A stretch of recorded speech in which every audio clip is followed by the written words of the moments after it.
ಶಿವಣ್ಣನ home ಬ್ಯಾನರ್ನಿಂದ ಬರಲಿದೆ ಸ್ಯಾಂಡಲ್ವುಡ್ನ ಇದುವರೆಗಿನ big budget cinema. 100 ಕೋಟಿಗೂ ಹೆಚ್ಚು ಬಜೆಟ್ ಈ ಚಿತ್ರಕ್ಕೆ ಇರಲಿದೆ. ಈ ಚಿತ್ರ ಹಲವು ವಿಚಾರಗಳಲ್ಲಿ ಕನ್ನಡ ಚಿತ್ರರಂಗದಲ್ಲೇ ದಾಖಲೆ ಬರೆಯುವ ನಿರೀಕ್ಷೆ ಇದೆ. ಕಳೆದ ವರ್ಷ ಶಿವಣ್ಣ ನಟಿಸಿರುವ ಎಲ್ಲ ಸಿನಿಮಾಗಳು ಬಾಕ್ಸ್ ಆಫೀಸ್ನಲ್ಲಿ ಗೆದ್ದಿವೆ. ಚಿಕಿತ್ಸೆಯ ಬಳಿಕ ಈಗಾಗಲೇ ಒಪ್ಪಿಕೊಂಡಿರುವ ಸಿನಿಮಾಗಳನ್ನು ಕಂಪ್ಲೀಟ್ ಮಾಡಿರುವ ಸೆಂಚುರಿ ಸ್ಟಾರ್ ಇದರ ಜೊತೆಗೆ ತಮ್ಮ ಹೋಮ್ ಬ್ಯಾನರ್ನ ಸಿನಿಮಾದ ಪ್ರೀ ಪ್ರೊಡಕ್ಷನ್ ಕೆಲಸಗಳನ್ನು ಮುಗಿಸಲಿದ್ದಾರೆ. ಈ ವರ್ಷಾಂತ್ಯಕ್ಕೆ ಈ ಪ್ರಾಜೆಕ್ಟ್ ಆರಂಭವಾಗಲಿದೆ. ಆದರೆ ಈ ಚಿತ್ರಕ್ಕೆ ಆಕ್ಷನ್ ಕಟ್ ಯಾರು ಹೇಳ್ತಾರೆ ಅನ್ನೋದು ಇನ್ನೂ ಖಚಿತವಾಗಿಲ್ಲ. ಈಗಾಗಲೇ ಶಿವಣ್ಣನಿಗೆ 4 ಸೂಪರ್ ಹಿಟ್ ಸಿನಿಮಾಗಳನ್ನು ಮಾಡಿರುವ ಹರ್ಷ ಹ್ಯಾಟ್ರಿಕ್ ಹೀರೋ ಜೊತೆಗೆ ಇನ್ನೊಂದು ಸಿನಿಮಾ ಮಾಡೋದಾಗಿ ಈಗಾಗಲೇ ಹೇಳಿಕೊಂಡಿದ್ರು. ವೇದ ಸಿನಿಮಾದ ಬಳಿಕ ಮತ್ತೆ ಅದೇ ಕಾಂಬಿನೇಷನ್ ಒಂದಾಗೋ ಸುದ್ದಿ ಆಗಿತ್ತು. ಹಾಗಾಗಿ ಹರ್ಷ ಈ ಚಿತ್ರವನ್ನ ನಿರ್ದೇಶಿಸುವ ಸಾಧ್ಯತೆ ಇದೆ.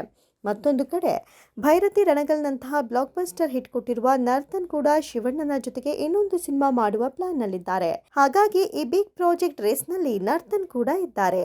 ನರ್ತನ್ ನಿರ್ದೇಶನದ ಭೈರತಿ ರಣಗಲ್ ಶಿವಣ್ಣನ ಸಿನಿ ಕರಿಯರ್ನಲ್ಲಿ ದಿ ಬೆಸ್ಟ್ ಸಿನಿಮಾಗಳಲ್ಲಿ ಒಂದು ಅಂತಲೇ ಹೇಳಬಹುದು.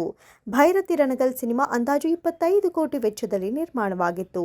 ಇದರ ಒಟ್ಟಾರೆ ಕಲೆಕ್ಷನ್ ಹತ್ತಿರ 50 ಕೋಟಿ ಎನ್ನಲಾಗಿದೆ. ಭೈರತಿ ರಣಗಲ್ ಸಿನಿಮಾದ ವಿತರಣೆ ಹಕ್ಕನ್ನು ಸುಮಾರು 14 ಕೋಟಿ ರೂಪಾಯಿಗೆ ಮಾರಾಟ ಮಾಡಲಾಗಿತ್ತು ಎನ್ನುವ ಸುದ್ದಿ ಇದೆ. ಹಾಗೆ ಕನ್ನಡ ಭಾಷೆಯ ಸ್ಯಾಟಲೈಟ್ ಹಕ್ಕು 9 ಕೋಟಿ ರೂಪಾಯಿಗೆ ಸೇಲ್ ಆಗಿದೆ.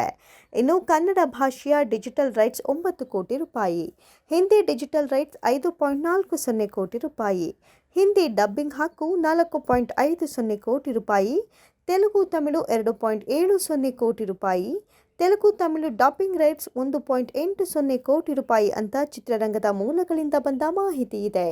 2017ರಲ್ಲಿ ಬಂದಿದ್ದ ಮಫ್ತಿ ಸಿನಿಮಾದ ಪ್ರೀಕ್ವೆಲ್ ಆಗಿ ಭೈರತಿ ರಣಗಲ್ ಮೂಡಿ ಬಂದಿತ್ತು. ನರ್ತನ್ ಮತ್ತು ಶಿವರಾಜ್ ಕುಮಾರ್ ಅವರ ಕಾಂಬಿನೇಷನ್ ಆದ್ದರಿಂದ ಅಭಿಮಾನಿಗಳು ಈ ಚಿತ್ರದ ಮೇಲೆ ಸಾಕಷ್ಟು ನಿರೀಕ್ಷೆ ಇಟ್ಕೊಂಡಿದ್ರು. ನಿರೀಕ್ಷೆಗೆ ತಕ್ಕಂತೆಯೇ ಅಭಿಮಾನಿಗಳನ್ನ ಈ ಸಿನಿಮಾ ರಂಜಿಸಿತ್ತು. ಹಾಗಾಗಿ ಮತ್ತೆ ನರ್ತನ್ ಹಾಗೂ ಶಿವಣ್ಣ ಒಂದಾಗಿ ಸಿನಿಮಾ ಮಾಡಿದ್ರೆ ಈ ಬಾರಿ ಪ್ಯಾನ್ ಇಂಡಿಯಾ ಮಟ್ಟದಲ್ಲಿ ಗೆಲ್ಲುವ ಆಸೆ ಅಭಿಮಾನಿಗಳಲ್ಲಿ ಇದೆ. ಮಫ್ತಿ ಚಿತ್ರದ ನಂತರ ಯಶ್ ಅವರ 19ನೇ ಚಿತ್ರಕ್ಕೆ ನರ್ತನ್ ಸಾರಥ್ಯ ವಹಿಸೋದು ಪಕ್ಕಾ ಎನ್ನಲಾಗಿತ್ತು. ಆದರೆ ಅದು ಸಾಧ್ಯವಾಗಲಿಲ್ಲ. ಕತೆ ಓಕೆ ಆಗದೆ ಯಶ್ ಟಾಕ್ಸಿಕ್ ಚಿತ್ರ ಒಪ್ಪಿಕೊಂಡ್ರು. ಹಾಗಾಗಿ ನರ್ತನ್ ಮತ್ತೆ ಶಿವಣ್ಣನ ಜೊತೆಗೆ ಮಫ್ತಿ ಪ್ರೀಕ್ವೆಲ್ ಭೈರತಿ ರಣಗಲ್ ಶುರು ಮಾಡಿ ಗೆದ್ದುಬಿಟ್ರು. ಇದೀಗ ಅಂದ್ಹಾಗೆ KVN ಪ್ರೊಡಕ್ಷನ್ಸ್ ಬ್ಯಾನರ್ ನಡಿಯಲ್ಲಿ ನರ್ತನ್ ಮುಂದಿನ ಸಿನಿಮಾ ಮಾಡಲಿದ್ದಾರೆ ಎನ್ನುವ ಮಾಹಿತಿ ಇದೆ.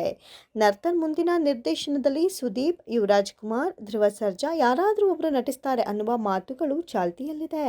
ಮತ್ತೊಂದು ಕಡೆ ವೇದ ಚಿತ್ರದ ಸೂಪರ್ ಸಕ್ಸಸ್ ನಂತರ ಬಾಲಿವುಡ್ ಟಾಲಿವುಡ್ನತ್ತ ಹರ್ಷ ಮುಖ ಮಾಡಿದ್ದಾರೆ. ಶಿವಣ್ಣ ನಟನೆಯ ವೇದ ಚಿತ್ರದ ಕನ್ನಡ ಮತ್ತು ತೆಲುಗು ಎರಡೂ ಭಾಷೆಯಲ್ಲೂ ರಿಲೀಸ್ ಆಗಿ ಕಮಾಲ್ ಮಾಡಿತ್ತು. ಭರ್ಜರಿ ಕಲೆಕ್ಷನ್ ಮಾಡೋ ಮೂಲಕ ಚಿತ್ರತಂಡ ಸಂಭ್ರಮಿಸಿತ್ತು. ಬಾಲಿವುಡ್ನಲ್ಲಿ ಟೈಗರ್ ಶ್ರಾಫ್ ಜೊತೆಗೆ ಹರ್ಷ ಸಿನಿಮಾ ಮಾಡ್ತಾ ಇದ್ದಾರೆ. ಮತ್ತೊಂದು ಕಡೆ ವೇದ ಚಿತ್ರದ ಸಕ್ಸಸ್ ರೆಸ್ಪಾನ್ಸ್ ನೋಡಿ ನಟ ಗೋಪಿಚಂದ್ ಕೂಡ ಕಥೆ ಕೇಳಿ ಹರ್ಷ ಅವರಿಗೆ ಗ್ರೀನ್ ಸಿಗ್ನಲ್ ನೀಡಿದ್ದಾರೆ. ರಾಧಾ ಮೋಹನ್ ಅವರು ಈ ಚಿತ್ರಕ್ಕೆ ಬಂಡವಾಳ ಹೂಡುತ್ತಿದ್ದಾರೆ. ಒಟ್ಟಾರೆ ಶಿವಣ್ಣನ ಜೊತೆಗೆ ವಜ್ರಕಾಯ, ಭಜರಂಗಿ ಭಾಗ 1, ಭಾಗ 2 ಮತ್ತು ವೇದ ಸಿನಿಮಾಗಳನ್ನು ಮಾಡಿ ಗೆದ್ದಿರುವ ಹರ್ಷ ಮತ್ತೊಮ್ಮೆ ಸೆಂಚುರಿ ಸ್ಟಾರ್ ಜೊತೆಗೆ ಸಿನಿಮಾ ಮಾಡ್ತಾರೆ ಅನ್ನೋದಂತೂ ಸತ್ಯ. ಆದರೆ ಅದು ಯಾವಾಗ ನೆರವೇರುತ್ತೆ ಅನ್ನೋದನ್ನ ಕಾಲವೇ ನಿರ್ಧರಿಸಲಿದೆ. ಒಟ್ಟಾರೆ ಶಿವಣ್ಣನ ದೊಡ್ಡ ಪ್ರಾಜೆಕ್ಟ್ಗೆ ನರ್ತನ್ ಅಥವಾ ಹರ್ಷ ನಿರ್ದೇಶನ ಮಾಡುವ ಸಾಧ್ಯತೆ ದಟ್ಟವಾಗಿದೆ.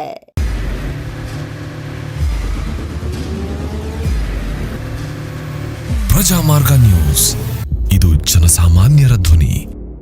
ನಮಸ್ಕಾರ. ನೀವು ನೋಡ್ತಾ ಇದ್ದೀರಾ ಪ್ರಜಾಮಾರ್ಗ ನ್ಯೂಸ್. ರಾಷ್ಟ್ರದ, ರಾಜ್ಯದ, ರಾಜಕೀಯದ ಬಗ್ಗೆ ಹೆಚ್ಚಿನ ಸಿನಿಮಾ ಅಪ್ಡೇಟ್ಗಳಿಗಾಗಿ ಫಸ್ಟ್ ಲೈಕ್ ಮಾಡಿ, ಸಬ್ಸ್ಕ್ರೈಬ್ ಆಗಿ, ಹಾಗೆ ಫಾಲೋ ಕೂಡ ಮಾಡಬೇಕು.